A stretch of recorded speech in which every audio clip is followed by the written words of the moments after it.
It was late on the night of April 26, 2005, when Raven Abaroa stepped back into the quiet Durham, North Carolina townhouse he shared with his young wife, Janet. But when he opened the front door that evening, he walked into a scene straight out of a nightmare, one that would haunt investigators, reporters, and an entire community for years to come. According to the 911 call placed just minutes later, Raven was frantic. The operator tried to coax more details from him, but Raven seemed either unable or unwilling to give a clear answer. He spoke in circles. First responders arrived within minutes. What they found inside that townhouse was nothing short of devastating. Paramedics tried briefly to resuscitate her, but it was already too late. Janet Abaroa was born on June 19, 1979, in a quiet and picturesque town nestled in the rolling hills of Virginia. She was part of a large and deeply religious family, an environment that greatly shaped her values, behavior, and life choices from a very young age. Janet was the seventh child out of 10 siblings, and from early on, she stood out as a remarkably bright and compassionate individual. Her family belonged to the Church of Jesus Christ of Latter-day Saints, often referred to as the Mormon faith. The principles of this faith were not just practiced passively, they were actively lived out in the Abaroa household. Religion played a central and guiding role in the upbringing of all the children, including Janet. From childhood, Janet displayed qualities that would later define her as a person. She was strong-willed, highly independent, deeply empathetic, and intellectually sharp. Those who knew her often said she possessed a warm, yet quietly assertive demeanor. She was not only academically capable, but also physically active and competitive. Her love for sports was more than just a hobby, it was a passion. In middle school, she played soccer and basketball, and she also excelled in swimming. Her athletic abilities continued to shine through her teenage years, and she played for her high school teams with great commitment and skill. Later, she continued her athletic career at the collegiate level, playing soccer at Southern Virginia University, a private liberal arts school aligned with her religious beliefs.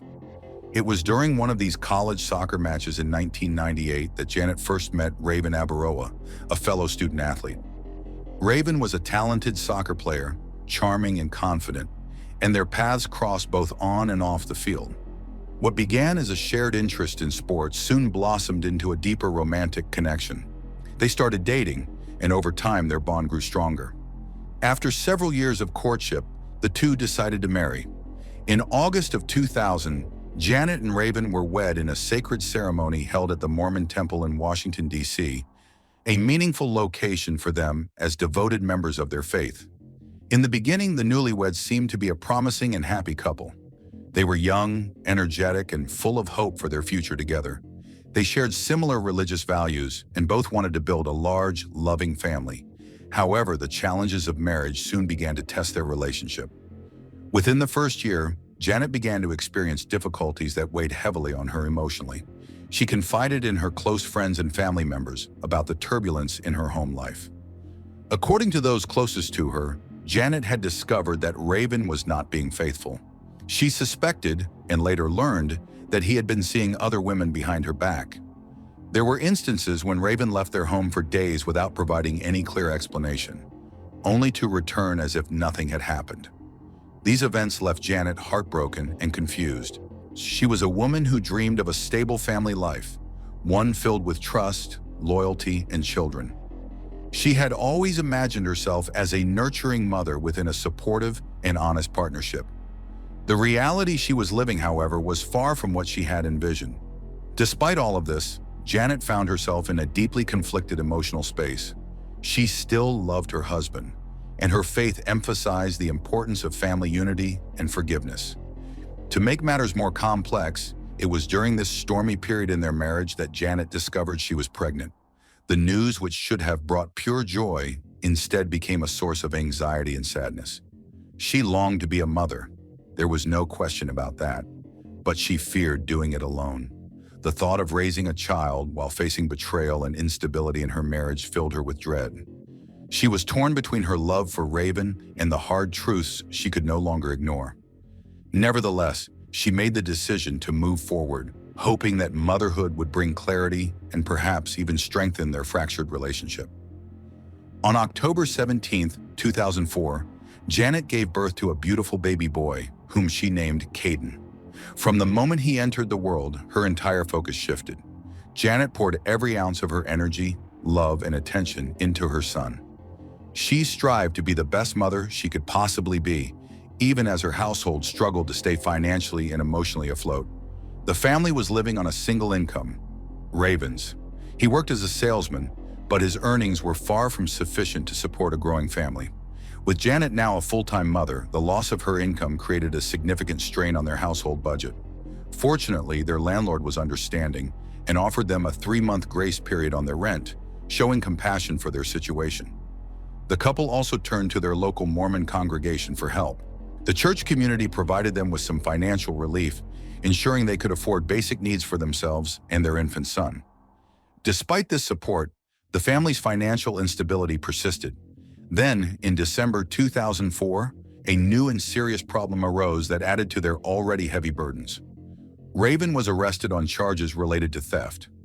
It was discovered that he had stolen several items, mainly athletic apparel, from the sporting goods store where both he and Janet were employed. He had attempted to sell the stolen merchandise online, an act that ultimately led to his arrest. Raven was ordered to pay restitution totaling $15,000 to the store and was sentenced to 2 years of probation. The consequences of his actions were devastating. Not only did both Janet and Raven lose their jobs, but Raven's newly acquired criminal record made it nearly impossible for him to find new employment. The couple found themselves unemployed, without income, and responsible for a newborn. Despite these tremendous challenges, Janet refused to give up. She and Raven did their best to pick up the pieces of their life. They took on temporary jobs, accepted financial and emotional help from their families, and tried to keep their relationship from falling apart entirely. Still, under the surface, unresolved tensions and mistrust lingered. On April 26, 2005, the day began like many others. Janet picked up baby Caden from his daycare and returned home to prepare dinner. That evening, Raven joined them. The small family had dinner together in what appeared to be a quiet domestic routine. Later that night, once Janet and Caden had gone to bed, Raven claimed he drove to Morrisville to participate in an indoor soccer game, one of the few recreational outlets he still enjoyed. But when he returned home late that night, he encountered a horrifying scene that would change everything. Raven Abaroa, clearly in shock and disbelief over what he had found, immediately dialed 911. His voice on the emergency call, later reviewed by investigators, carried a mix of panic and confusion. He informed the dispatcher that his wife had been attacked and was unresponsive, but he couldn't explain exactly what had been done to her. He appeared unable, or perhaps unwilling, to articulate the severity of what he had seen. When first responders arrived at the scene, they were met with a grim and tragic sight. Paramedics quickly assessed the situation and determined that Janet Abaroa had not been harmed by a firearm, as might have initially been assumed given Raven's vague report. There was nothing the emergency team could do. The scene was secured, and homicide detectives were immediately called in to take over. The investigators were stunned, not just by the loss of life, but by the sheer brutality and calculated nature of the attack. It was clear to everyone on scene that this had not been a spontaneous act or random incident. It was vicious, intimate, and personal. The immediate question on everyone's mind was the same. Who could carry out such a violent and targeted act against a woman who was known to be peaceful, loving, and well-liked by everyone who knew her? At the crime scene, investigators and forensic technicians collected a wide array of evidence. Blood patterns, fingerprints, potential DNA, and even a partial shoe print were all cataloged. On Janet's body and throughout the room where she was found, forensic experts carefully gathered materials that could help establish a timeline, reconstruct the events, and, most importantly, identify a suspect. Each piece of evidence was treated with the utmost care, knowing how critical they would be in piecing together the final moments of Janet's life. Meanwhile, law enforcement began canvassing the neighborhood, looking for possible witnesses. They asked neighbors if they had seen anything unusual that night, any unfamiliar vehicles, unfamiliar faces, or sounds of a disturbance. They also inquired about the couple's recent behavior, hoping to understand the household dynamics. But almost immediately, detectives began to focus their attention on someone very close to the victim, her husband, Raven Abaroa. As is standard in most cases of this nature, the spouse is often considered a person of interest, particularly when the crime occurs in a shared home and there are no signs of forced entry. Raven was invited to the station for a formal interview, and during multiple rounds of questioning, he provided a detailed account of his whereabouts on the night of the incident. According to his statement, he had returned home at around 8 p.m. and had dinner with Janet and their son. After dinner, he claimed that both Janet and Caden had gone to bed, and then he left the house to attend an indoor soccer game in Morrisville, a nearby town. He said he didn't return until approximately 10:40 p.m. Upon entering the home, Raven called out to his wife but received no response. That's when he went upstairs and, according to him, discovered her. When questioned about who he thought might have had a reason to harm Janet, Raven offered an unusual and unexpected theory. He suggested that perhaps the mounting financial stress the family had been under had overwhelmed his wife. He speculated, without evidence, that she may have harmed herself. He implied that she might not have been able to handle the pressures any longer. This suggestion was not only upsetting to those who knew Janet, it was also deeply inconsistent with what investigators were seeing. Family members and close friends were outraged by this theory. They categorically denied that Janet would have ever done anything to harm herself. According to them, she had never once expressed thoughts of that nature, even during the most trying times. She had a strong support system and had been candid about her marital issues, but she remained hopeful about the future. Importantly, Janet's faith played a significant role in how she viewed the sanctity of life. As a devout member of her church, she was deeply committed to her beliefs and would not have made such a choice. Furthermore, the physical evidence at the scene directly contradicted Raven's suggestion. Forensic investigators discovered a shoe print near the body, along with an unaccounted-for fingerprint. The pattern of the crime scene indicated that there had been no forced entry into the home. The doors and windows were all intact and locked, which strongly indicated that the perpetrator had either been invited into the home or had access to it already. This narrowed the field significantly. It was someone the victim knew and likely trusted. Even more suspicious was the list of items missing from the home. 2 kitchen knives from the set in the house were unaccounted for, one of which could have been the weapon used in the crime. Also missing was Raven's personal laptop, yet nothing else of value had been disturbed. Janet's rings remained on her fingers, and all other valuable household items, jewelry, electronics, even easily pawned goods, were untouched. If robbery had been a motive, none of it made sense. That theory was quickly abandoned. Despite the growing suspicions, investigators still lacked the hard evidence required to detain Raven. So, after his initial interviews, he was released. But his behavior following the incident only deepened the concerns of those around him. Within just 24 hours of Janet's death, Raven packed up his belongings, gathered Caden, and left North Carolina for Utah. While grief affects people in different ways, many found his abrupt departure unsettling. It was understandable that he might not want to remain in the house where such a traumatic event had occurred. But what was less understandable was his complete emotional detachment. Friends and family who spoke to Raven in the days and weeks following Janet's death noted something deeply troubling. He did not appear to be grieving. According to them, Raven was not acting like a man who had just lost his wife in a horrifying and deeply personal attack. He wasn't asking questions. He wasn't pushing for updates from law enforcement. He wasn't expressing anger or sadness. In fact, he seemed eerily calm, even distant. More notably, he did not seem interested in finding out who had taken Janet's life. There were no pleas for justice, no interviews, no social media posts seeking information or answers. In stark contrast, Janet's family was relentless in their pursuit of the truth. Her parents, siblings, and close friends poured their time and energy into trying to keep the case alive. They worked closely with detectives, hoping that some new detail or breakthrough would finally point to the person responsible. They scoured through her journals, emails, and messages, hoping to find something that might help the investigation. Eventually, a new detail emerged, one that shifted the focus back to Raven once again. Investigators discovered that not long before Janet's passing, Raven had taken out a substantial life insurance policy on her. The amount was startling, $600,000. Detectives were immediately troubled by something they found both unusual and deeply telling. Although the Abaroa family had been struggling with serious financial instability for quite some time, no life insurance policies had ever been in place until shortly before Janet's death. That in itself raised questions. But what truly startled investigators was the timing of Raven Abaroa's next move. Not long after his wife's passing, and crucially, before she had even been laid to rest, Raven had already contacted the insurance company in an attempt to begin processing the claim for her policy. For investigators, this was not just premature, it was alarming. To many, it gave the impression of someone who was less focused on grieving a spouse and more concerned with collecting a financial payout. Detectives began digging deeper into Raven's past.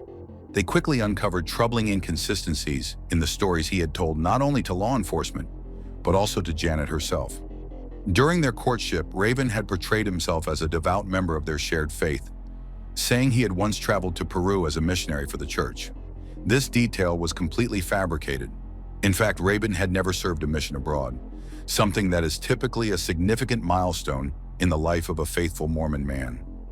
While these lies did not directly tie him to the crime, they painted a portrait of someone who was comfortable with deception and manipulation, even in intimate relationships. Following Janet's passing, Raven relocated from North Carolina to Salt Lake City, Utah. He settled into a quiet life with his son, Caden, and on the surface appeared to be attempting a fresh start. With insurance money now reportedly in hand, Raven no longer faced the same financial pressures. While living in Utah, he met a new woman named Vanessa Pond, a caring, soft-spoken kindergarten teacher. Their paths crossed when Raven enrolled his son in her class, and their connection was almost immediate. Soon they began dating, and their relationship developed quickly. But what Raven didn't know was that Janet's family had not stopped paying attention. They remained deeply committed to uncovering the truth, and that included keeping tabs on Raven's new life. The family, still in mourning and desperate for answers, reached out to Vanessa. In an effort to protect another innocent woman, they warned her about Raven's past. They told her that he was not the man he seemed to be, and they urged her to be cautious. But Vanessa, caught up in the early days of love and trust, didn't believe them. She stood by Raven, convinced that the accusations were exaggerated or the result of misunderstanding and grief. Over time, however, cracks began to show in their relationship. After 3 years of dating, Vanessa and Raven married, but soon after the wedding, she began to witness a different side of him. Just like in his first marriage, there were episodes of volatility. Vanessa described Raven's frequent mood swings, bursts of anger, and controlling behavior. At times, he would lose his temper over seemingly minor things, and she started to feel unsafe. She later admitted that she began to question everything, especially whether it was truly possible that her husband had been involved in his first wife's death. While Raven attempted to present himself as cooperative and open, his behavior increasingly raised concerns. He made an unusual choice by giving an interview to the media, where he stated publicly that he hoped the case would be resolved soon so that the police would finally leave him alone. He denied any involvement in Janet's death but showed little emotion when discussing her memory or the tragedy that had unfolded. To those watching, it seemed as if he wanted to shift attention away from himself, while doing little to honor the woman he had lost. Around this time, a new detective took over the case, someone determined to approach the investigation with fresh eyes and unwavering focus. This new lead investigator was deeply committed to uncovering the truth and giving Janet's loved ones the justice they had been waiting for. Her family, still grieving yet relentless in their pursuit of answers, offered full cooperation. They handed over Janet's journals, emails, and communications, and kept in regular contact with the investigative team. Meanwhile, Vanessa was quietly coming to her own realization. The man she had married was not the kind, grieving widower he had portrayed himself to be. She eventually came forward and spoke to the media herself, describing her own troubling experiences. She revealed that Raven often displayed erratic behavior and emotional instability. Over time, she began to believe that he was not only manipulative, but possibly capable of serious harm. Detectives began reconstructing the full timeline of the events leading up to Janet's death. They believed firmly that Raven was responsible, but proving it was another matter. One of the biggest hurdles they faced was his alibi. Multiple individuals had confirmed that they saw Raven at the indoor soccer game on the night of the incident. These witness statements complicated the case significantly, and prosecutors were reluctant to move forward without airtight evidence. Still, the investigators pressed on. They closely examined the 911 call Raven had made on the night of the tragedy. During the call, he told the dispatcher that his wife had been shot, which was quickly proven incorrect. Janet had suffered stab wounds, something that was visually evident even to untrained responders. While some might chalk this up to confusion or shock, detectives believe this was an intentional misdirection, a tactic to delay or mislead the investigation. As part of a renewed investigative strategy, detectives arranged a follow-up call with Raven. In this phone conversation, they subtly introduced new questions and revisited old ones. Raven repeated the same basic story he had told years earlier, but this time, he struggled even more to recall certain key details. His inability to remember the timeline, combined with vague accusations that police were incompetent, only deepened their suspicions. Wanting to learn more about his character, investigators also reached out to another woman Raven had dated. The responses were startlingly consistent. Several former partners confirmed that he had demonstrated aggressive behavior, controlling tendencies, and emotional manipulation during their relationships. One detail in particular caught the attention of detectives. On the night of Janet's death, Raven had locked his dog in the garage, a behavior that friends and family said was completely out of the ordinary for him. As investigators continued to re-examine every thread of evidence in the tragic case of Janet Abaroa's death, they uncovered yet another disturbing detail that seemed to suggest premeditation. It was revealed that just one day prior to the incident, Raven Abaroa had taken deliberate steps to transfer data from his personal laptop to another storage medium. This transfer raised serious questions for detectives. On February 1, 2010, nearly 5 years after Janet's death, Raven Abaroa was formally arrested on suspicion of first-degree murder. He was apprehended and extradited back to North Carolina to face charges. As preparations for the trial began, detectives resumed combing through earlier forensic findings. It was then that a seemingly small but significant detail caught the attention of one of the lead investigators. On the bedside table near Janet was an open contact lens case, empty. Her parents later told police that she had a specific nightly routine. She never went to bed wearing her contact lenses.